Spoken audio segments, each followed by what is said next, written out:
हर चीज़ कर्ज लेकर कर रही हैं, माली गुंजाइश के मुताबिक ही रिलीफ दे सकते हैं। मानते हैं तनख्वाहदार तबके पर हद से ज़्यादा बोझ पड़ा, जिन शोबों पर इजाफी बोझ पड़ा मौका मिलते ही उन्हें रिलीफ देंगे। तनख्वाहों और पेंशन का बराह रास्त ताल्लुक महंगाई से होता है।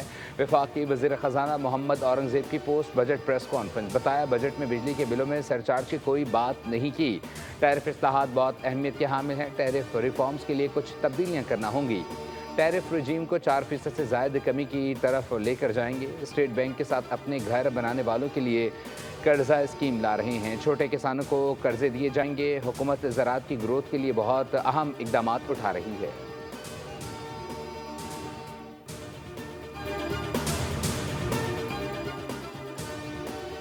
बजट अवाम के लिए महंगा, वज़रा की मौजें लग गईं। सहाफ़ियों की जानिब से वज़रा और पार्लियामेंटेरियंस की तनख्वाहों में बेपनाह इजाफे पर सवालात।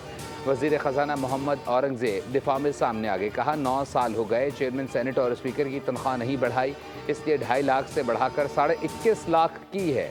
ये ज़रूर देख लें कि आखिरी बार 2016 में काबीना के वज़रा की तनख्वाहें बढ़ाई गई थीं। अगर हर साल तनख्वाहें बढ़ती रहती तो एकदम बढ़ने वाली बात ना होती। सब्सक्राइब करें और बेल दबाएं ताकि कोई खबर रह न जाए।